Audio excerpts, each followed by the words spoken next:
so back to sharing.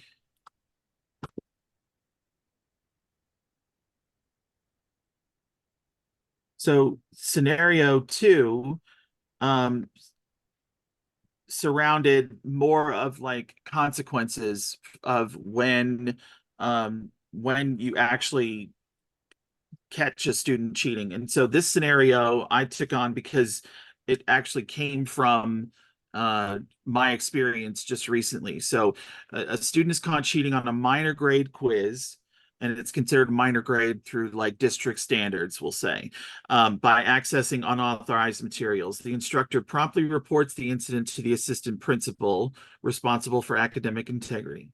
However, the AP hesitates to take disciplinary action, arguing that the cheating occurred on a minor assessment rather than like a major test.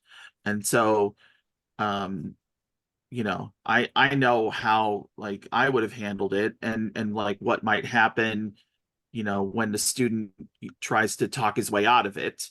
Um, but I also had screenshots, and that helped. But I never did get guidance. So, who was it?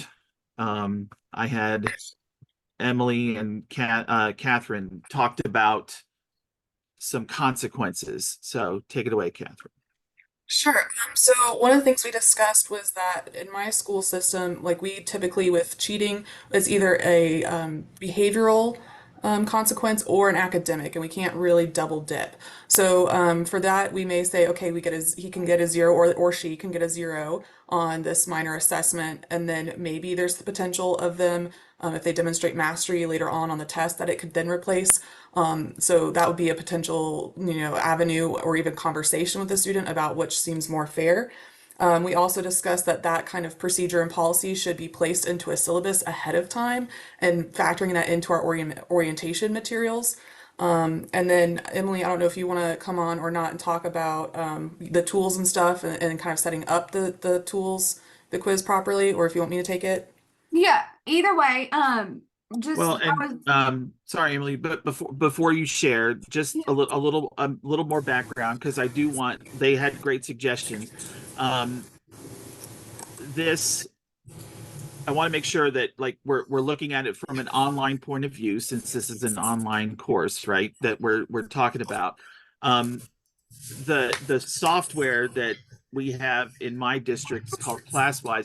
It allows me to see what's on a student's screen, and it does work. When it works, it works regardless of whether the students are in the building or not, as long as they're connected to the internet during my class time. So what I had available to me would work in an online situation. So yes, Emily, go. All right. So, online, strictly online, if your school has access to something, like every district has something different. Like for us, it's Go Guardian, but that can only work with Chromebooks and whatever. So that's on site managing their screens. Now, there's a few things we discuss, like as far as like setting up the assessment. First, you have the option now if it's totally like um not like where you're meeting face virtually like with the professor or the instructor, um you could send out the link and allow them to use their notes. It's open note quizzes.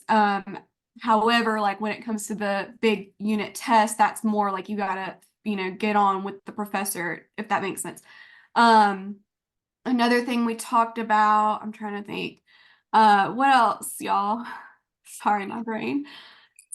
It's almost my night time. Also talked about balancing multiple choice or closed response versus more open-ended like papers and things like that, that balance can help ensure that even if they are cheating on those closed, those quizzes and things, that we're still able to evaluate what they actually know in that sense through open-ended material or Mhm. assessments. And it can be unlimited attempts. Now, if you're meeting with that class like virtually, let's say Friday morning, um, like to post that quiz link and you say, okay, you have 10 minutes to take this. They have that time frame. So, setting time, like all those strategies we discussed. So those are ways to kind of prevent that. That is excellent, and thank you for sharing. I had a thought, and now it's gone. Um, we, I have done things like time limits. Um, I had we I say me my PLC. My school is like more of a junior high. We work together as teams of content teachers, not teams of, typical middle school teams. And so we try to create questions that are not Googleable, and in this case it worked because I could see what he was looking and for, and he typed the question word for word from my quiz into the search bar and came up with, a whole bunch of like technical answers, pretty much bupkis for what I was looking for. And so it worked that we structure the questions in a way that they can't just look them up. But he still gave it a try, and that was kind of, the thing is like, should I be upset that he cared enough to try to cheat, or what? So just for the record, nothing's been done yet because we haven't circled back with my principal. So um anyway, thank y'all for sharing, Emily and Catherine. Scenario 3 is Kayla. All You're right, up. thank you. So scenario 3, an online teacher administers a unit exam in which he or she has taken proactive security measures, including randomized question pools and time limits to ensure the integrity of the exam. However, shortly after the assessment, several students raised concerns about the fairness of the exam, alleging academic misconduct by some of their peers who may have cheated by accessing external resources or collaborating with others during the exam. So Peyton is our spokesperson. Hi. So when we got into our breakout room, I spoke first on this and was pretty much just like, I don't know what I would do, being just very transparent because as an in-person teacher, kind of like scenario 2 group talked about, there are some tools that districts have, like one that ours has is Go Guardian. And that helps, but it has lots of parameters being like it has to be on site, it can't be on their own personal devices, things like that. So this one really stumped me. In addition, because it seems like this teacher had done everything they possibly could to make this unit exam fair and did everything they were supposed to do. So things that we had talked about were that maybe using more open-ended questions, short responses, constructed responses, even multiple selection instead of just multiple choice, something where the students have to demonstrate knowledge through more than just a basic multiple choice assessment. And we also talked about how at some point there has to be some faith and trust between the student and teacher. Otherwise, like you're going to be looking for something that might not even be there all the time. And that's a lot of work on us as teachers. And so that's where the academic honesty kind of falls on the students as well.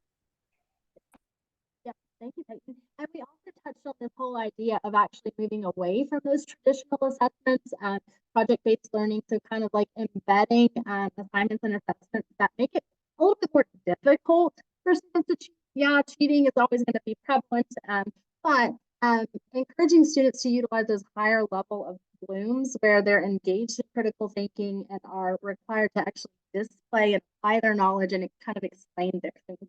So yeah. Thank you so much, team. All right, guys, so we are winding down. And as we kind of wrap up here, first of all, thank you guys for participating tonight. But we really just wanted to kind of reemphasize our role as teachers. So we've really got 3 pointers here.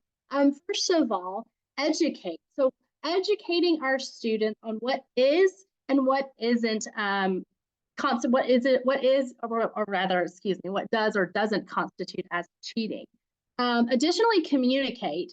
Students are apt to forget, so it's incredibly important to communicate regularly your expectations and also emphasize those consequences. And lastly, as we just kind of spoke on there with scenario 3, is to design assignments that tap into those higher level blooms, making it more difficult for students to cheat. So Christian, Kat, do you guys have any closing statements as we finish up? Well, yeah, and you know, I without knowing where your group was going to go, I guess I had a good segue in talking about, you know, structuring questions, and doing, you know, you mentioned project-based learning. We've done 2 of those, my teammates and I, just recently, and it's a great way to get the kids to not only you know, get away from a Q&A test, but they can collaborate, they can really demonstrate their understanding. And someone brought up the idea of at some point you have to trust. You know, it reminded me of a former PLC member who has since moved away, and she was always, and this is before COVID, she was always so concerned with the kids cheating. And I would tell her, I'm like, you know, Bailey, you got to have a little bit of faith, right? Trust them until they give you a reason not to. And I think that having Classwise has made me a little less trusting, and so it's a really fine line. And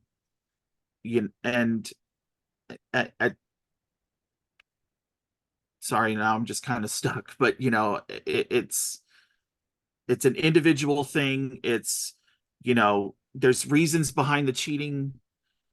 Every instance is different, and so maybe we don't need you know, cookie cutter consequences. Everything, each scenario should be dealt with differently. You know, if I could give you one takeaway. So I think that we are done. Dr. Figueroa, would you like to take back over? Super, thank you. Good job.